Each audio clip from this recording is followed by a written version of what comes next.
Hi everyone, and welcome to the channel. My name is Infantry Pulse, and today we're going to be doing a video on the limited hero battle that we have for April. So I actually do enjoy this game mode quite a bit. It's a good excuse to dig into my barracks and use units that I haven't used in a while. So first up we have Team Valentia against Kempf. So Kempf is actually a really annoying unit with that flash effect that he has on his weapon. So this is a fairly difficult one overall, but one that I was able to get through with the help of both these little Alm friends we got here. Two versions of Alm. Double your Alm, double your fun here. I think it did take me a couple tries to get this one right, but once I got distant defense on Valentine's Alm, it actually turned out really, really well.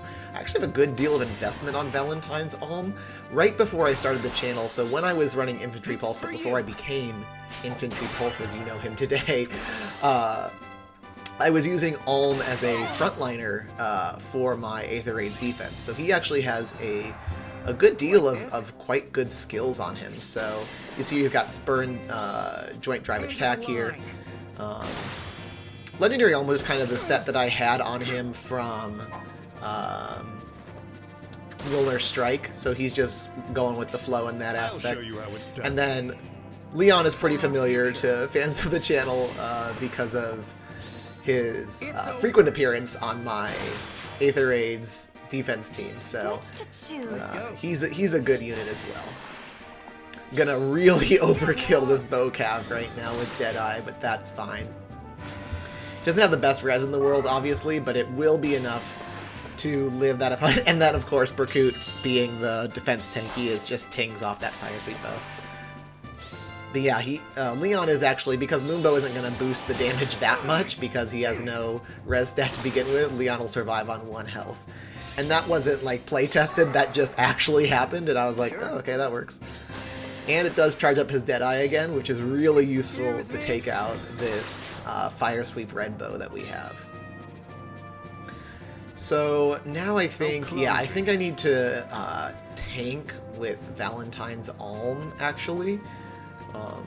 Maybe there's a play with Wings of Mercy Berkut, but I think it's just safer overall to use Valentine's Alm here. And thankfully, Valentine's Alm is a walking healing tower, so that's very nice. We'll get some bonus stats as well, but the big takeaway will be that 30 HP heal. That'll be really nice to keep him alive. Yeah, it's gonna do next to nothing after Spurn, yeah. With love!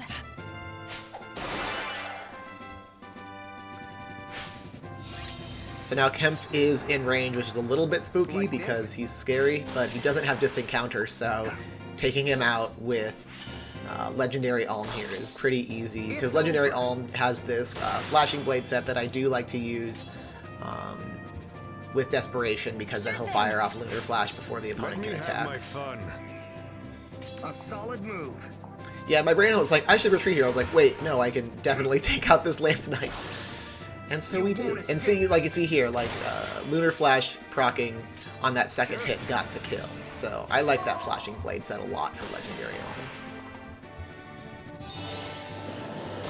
Yeah, Raventoe Mage not gonna do a whole lot to Valentine's Alm here.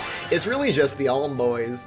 Leon did some work at the beginning, and Berkut's dancing them up, but it's really just the Alm boys versus the world right now. I do have a good number of merges on my Legendary Alm. I think he's +5, if I remember correctly. Valentine's Alm is just the +1, which is great still, but yeah. Like this? Let's go. Leon is, of course, +10, because of course he is. He's a 4 and 5 star, so, or a 3-4 star rather. Man, 4 and 5 stars. Those were a thing at one point. And this is pretty much done at this point, so Valentine's Alm will wrap it up for us versus this Blue Bow. Since he has color advantage, it's pretty easy. Yeah, so Alm boys taking him out. Next up, we have Heroes versus Leaf and Nana. So this one is pretty embarrassing for Leaf and Nana's squad, just because these Heroes units that I have are really good. So New Year's Alphonse will charge up his special, as well as Dagger special. Not that she needed it, she was already at 1 charge anyway, but If I needed a bigger special on her, I could have charged it up. And Alphonse will just straight up nuke Leaf into oblivion. Poor guy. Feels bad. And then we're actually going to use near save Gustav that I got an extra copy of when I was pulling for Fatal Smoke. So, he's got close defense 7, so this is going to be very humorous. Lucky for the sword fighter, he has some kind of guard effect on him, so Gustav isn't able to fire off Ignis in that engagement, but we'll get there. Green Flyer does a good deal of damage to Dagger, but it really doesn't matter because she's 100% one-shotting back. And then, not that he needed it, but this is where the Ignis goes off for a lot of freaking damage. 101 damage. That 51 extra damage he just dealt. Dang. And then Alphonse will be able to heal back up while also taking out Nana, which is sad for Nana, but whatever. And then this is just over for them. This was a quick one. No reinforcements on this one, so... Yep, Open the Future will deflate that Lance Cavalier, and then Veronica can get a kill since she didn't do anything else this game. Good job, Veronica. You were here. You participated. So after this we have Fates versus Trevant. And Ophelia and Odin are here to be cheerleaders and have fun with their blue mage friends. I thought I might need them, but keep moving forward. Legendary Corrin versus the world. Yeah, so we're just gonna straight up throw Legendary Corrin into the mix, and she is going to really go off. This just shows like how great negating Fang is as a skill. Combined with that extra 5 damage reduction from Shield Pulse, it just is so powerful. And so now we watch. So this is a huge Ignis, a bigness from Trevant. He has a lot of defense, and that's going to chunk Corrin for most of her health, almost all of her health. But Corrin's damage reduction is very strong, so this looks like 4 damage, but it's actually 0. Thanks to Shield Pulse there. And she returns a very powerful hit. This actually, I believe, does like 1 or 2 damage.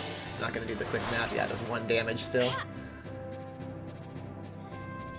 Giving these mages owl tomes is straight up silly. That's such a sad little tome. And so here you see Legendary Corrin's big weakness is those brave weapons, right? Because the first one will ping off her Shield Pulse negating Fang combo. But then the second hit will hit her for full damage, so that's really the best way to take her out. And Corrin lives with exactly 1 health to one-shot this Lance Knight in retaliation, so good job, Corrin, you did it. All Corrin things. Next up, we have Binding Blade versus Marth and Sheeta, so our OG couple here. Versus some mages, and my good old duo Adune that I have from when I used to collect dragons. I see. We must end Yeah, Brunya's also here. Brunya's a favorite of mine. This is spring. So that will give Adune the anti-dragon, anti-armor effectiveness. Sorry, it's just anti-dragon effectiveness, isn't it? I don't remember off the top of my head. Doesn't matter. The moral of the story is she gets +6 to her defenses also.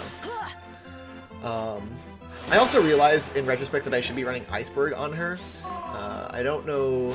In my head, I was like, oh, she'll get attacked again before she counterattacks, because of that, she should run Glacies. But really, she prevents counterattacks, or she prevents follow-up attacks with her weapon, so it should be Iceberg. Also, she has, weirdly, the Fortress Res seal. Or not Fortress Res, Fortify Res seal on her. No idea why that's there. It's just there for reasons. She also has the weird beard accessory.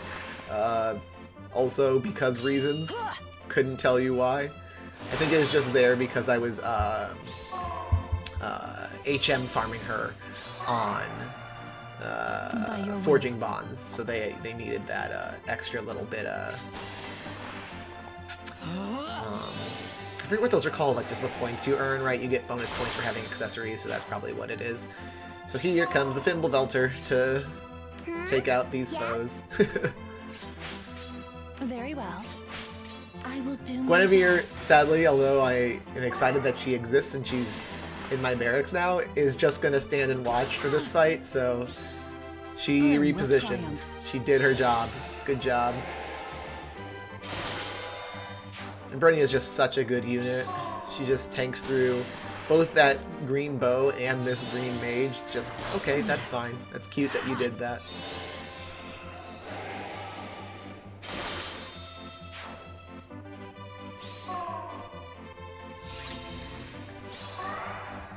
So As you now it's say. just a matter of watching and waiting. Poor Marth. I Getting won't give absolutely in. destroyed by Brenya. She has color advantage, obviously, but Marth is just an outdated unit, which feels so sad for him. The original boy. Are you certain? This way. I have my Sophia on my light season team still, but I never get to use her anymore just because Norn is so powerful that it doesn't make any sense for me to use her.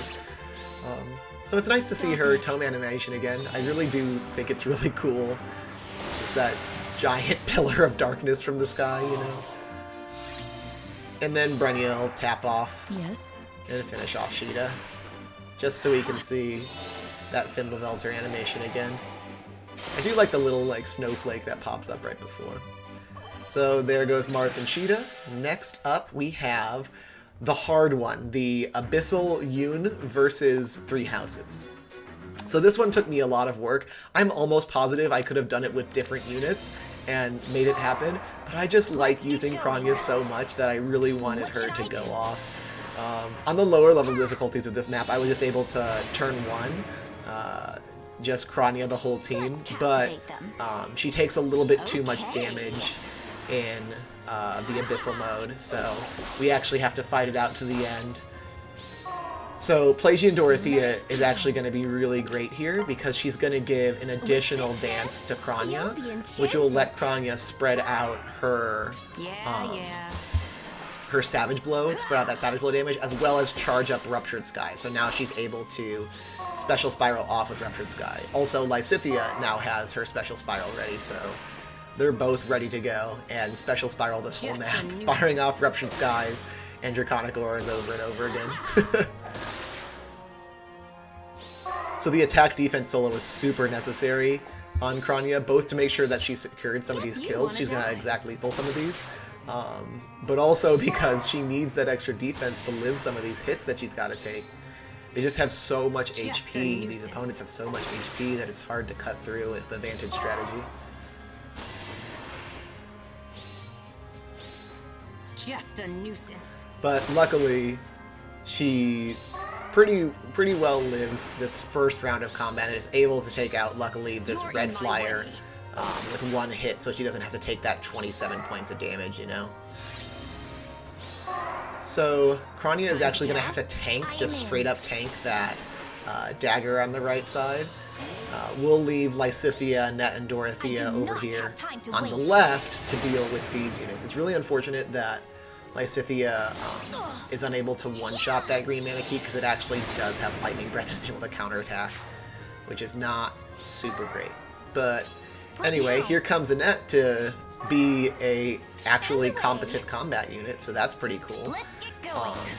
Taking out this Troubadour with her Crusher, that extra attack and speed from attack speed bond really coming in handy right there. So Kronya, here you see the additional defense for attack defense solo coming in handy. She lives with 2 health, which is nuts, but deals a good amount of damage back to that dagger unit. Now, this Axe Cav has an Emerald Axe, which is really great for Dorothea because she's able to do that, but he also has Deflect Magic, which is annoying. So Dorothy is not actually able to kill him here. Kronya is going to put some damage down on this Wyvern Lance, though. Which is good, because then she'll be able to use Athame, doesn't matter, Athame to take him out next turn. Dorothea does live that engagement with the Axe Cav, and Kronya's gonna way overkill that Thief, which is good for her.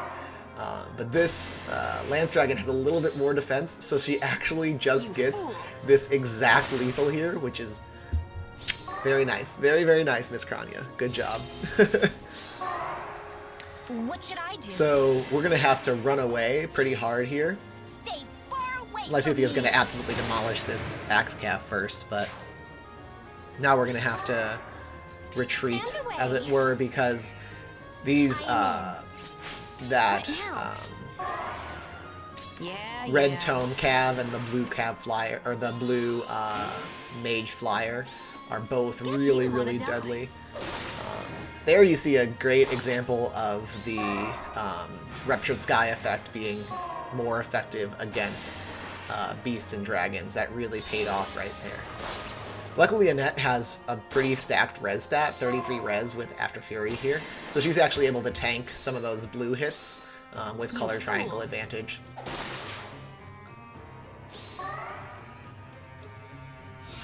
So now this is the crucial moment. We're done with the reinforcements, but we gotta get out of here. So Lysitea is luckily able to take out this Lance Cav despite the weapon triangle, just because he has pretty low res and she is Lysitea. So from there we're gonna have to retreat again, which is fine. We're able to make that work as much as possible.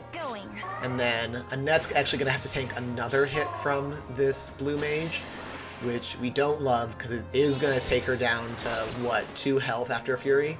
So the whole team is really low right now, so that's unfortunate. But luckily we're going to make it out by the skin of our teeth, thanks to guidance from Dorothea. So Dorothea actually already had guidance on her. I didn't, like, put that on her randomly, because she is actually part of an upcoming anima defense where she needs that guidance skill. So I actually already had her planned out.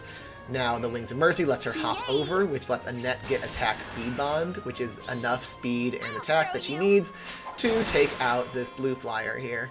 And then Lysitea can fortunately blow up Yune. Despite Yune's res, Lysitea is doing Lysitea things and is able to just nuke her down. So that is the video. I had a lot of fun making the last one especially. The Three Houses characters are always super fun. They're some of my favorites. I love that game. It's my favorite in the series. And getting to use Lysitea again and, you know, using Kronya is super, super fun. So if you like the video, make sure to give it a like. Make sure to subscribe to the channel if you haven't already. And until next time, I'll see you guys later. Bye!